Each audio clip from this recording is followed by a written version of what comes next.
নাকি একটি মাজার, বড় হিল বাবার মাজার, এবং এই কালো রঙের পাথরের ভিতরে একটি কবরস্থান রয়েছে। সেই কবরস্থানে নাকি কেউ একজন শায়িত আছেন, এমন কথা আমরা প্রায় শুনেছি। তো তাদের মুখের সেই কথাগুলো বাস্তবে দেখার জন্যই আমরা সিদ্ধান্ত নিয়েছি যে আমরা কালো পাথরটির ভিতরে যাব। অবশেষে আমরা কালো পাথরের ভিতরে গিয়েছি এবং সেখানে গিয়ে এমন একটি বিষয় দেখেছি, যে বিষয়টি দেখে রীতিমতো আমরা অবাক হয়েছি। আসলে কি এটি একটি মাজার? আসলে কি এখানে কেউ শায়িত আছেন, বা এখানে কি আসলেই কোনো কবরস্থান রয়েছে কিনা, সার্বিক বিষয় নিয়েই আজকে আপনাদের সাথে পুরো ভিডিও জুড়ে রয়েছি আমি রাসেল আহমেদ, আর আমার সাথে রয়েছেন আমার দুই ছোট ভাই। আমি আবারও বলে নিচ্ছি যে এই কালো পাথরটির অবস্থান ভারতের মেঘালয়ের ডাউকি বাজারের পাশেই, অর্থাৎ জাফলং এ যারা ভ্রমণে আসেন সেই জাফলং এর পাশ থেকে কালো পাথরটি বিশাল যে আকার, সেই আকারটা সবাই খুব সহজেই দেখতে পান। কিন্তু আদৌ ভিতরে কোনো কিছু আছে কিনা, বা লুকোমুখে যে একটি কথা কথিত আছে যে এটি একটি মাজার, সেই বিষয় কিন্তু এখনো ক্লিয়ার নয়। আমরা আজকে সেখানেই যাচ্ছি, আমাদের গন্তব্য কিন্তু সেই কালো পাথরের ভিতরেই যাওয়া। তো আমরা ধীরে ধীরে হাঁটি হাঁটি পা পা করে এগোনোর চেষ্টা করছি। শুরুতেই বলে নেই, আমরা পাসপোর্ট যুগে তামাবিল পার হয়ে ডাউকি যাই এবং সেখান থেকে গাড়ি যুগে ডাউকি বাজার পার হয়ে উমঘট নদীতে নামি। উমঘট নদী দিয়ে নৌকা যুগে পার হয়ে পাথরের সিঁড়ি বেয়ে উপরে ওঠার চেষ্টা করছি।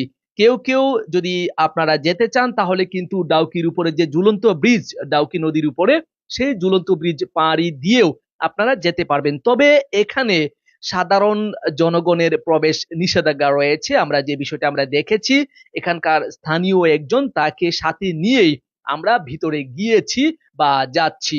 এখন কিন্তু হাঁটি হাঁটি পা পা করে আমরা সামনে এগোনোর চেষ্টা করছি। তবে যতই যাচ্ছি ততই মনে হচ্ছে যে আমরা পিছনেই পড়ে যাচ্ছি। আমাদের কাছে মনে হচ্ছে যে কেউ একজন আমাদের পিছন থেকে টেনে ধরছে, তারপরও আমরা তাকে ঝেড়ে ফেলে দিয়ে আমরা উপরে উঠার চেষ্টা করছি। যতটা না আনন্দ পাচ্ছি নতুনত্ব দেখার জন্য, যতটা না আনন্দ পাচ্ছি তার চেয়ে ভিতরে ভয় আতঙ্ক সবচেয়ে বেশি বিরাজ করছে। কারণ একেবারেই নতুন জায়গা, সম্পূর্ণ নতুন, এবং এখানে জনসাধারণ একেবারেই প্রবেশ করেন না বললেই চলে। একজন ব্যক্তিকেও আমরা ভিতরে দেখতে পাইনি। সবচেয়ে ভয়টা সেখানেই ছিল। আমরা কিন্তু সব ভয় দূর করে আস্তে আস্তে এই মুহূর্তে সেই পাথরের একেবারে তলদেশে চলে এসেছি। বিশাল আকার পাথর, আগেই আপনারা শুনেছেন বা দেখেছেন যে এত বড় দৈত্যাকৃতির পাথর, সেই পাথরটির নিচ দিয়ে কিন্তু একটি রাস্তা তৈরি করা হয়েছিল। তার মানে ধরে নিচ্ছি যে এখানে পূর্বে জনগণ আনাগোনা ছিল, মানুষের আনাগোনা ছিল। এখন বর্তমানে হয়তো কোনো এক কারণে বন্ধ রয়েছে। রাস্তার যে বেহাল অবস্থা এবং রাস্তাঘাটের যে ময়লা আবর্জনার স্তূপ আমরা দেখতে পেয়েছি, তার মানে ধরে নিয়েছি যে দীর্ঘদিন থেকে এখানে কোনো মানুষের আনাগোনা হয়নি। তো দর্শক, কথা না বাড়িয়ে আমরা সামনে এগোনোর চেষ্টা করছি। আমরা কিন্তু পিছনে দীর্ঘ পথ পাড়ি দিয়ে এই মুহূর্তে সেই বিশাল বড় পাথরটির নিচ দিয়ে সামনে এগোচ্ছি।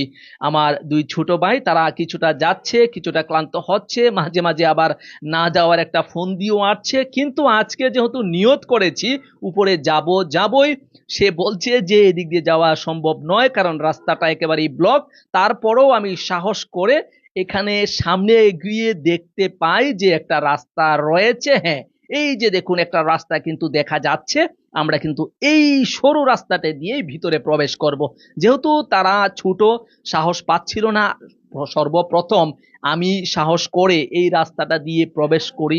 এবং যেহেতু সূর্যের আলো আমরা দেখতে পাচ্ছি, সূর্যের আলো দেখতে পেয়ে সাহস আরেকটু বেড়ে গেল। তার মানে ধরে নিয়েছি যে উপরে কোনো কিছু একটা আছে, বা খোলামেলা কোন একটা পরিবেশ আছে এখানে বসার বা দেখার মতো। তো আমরা একটু দ্বিধায় পড়ে গিয়েছিলাম মাঝে মধ্যে যে এখানে রাস্তা কিন্তু অনেকগুলো, একটা বামে যায়, একটা ডানে, কখনো একটা বন্ধ তো কখনো একটা খোলা। অবশেষে আমরাও কিন্তু কিছুটা হুচুট খেয়েছি।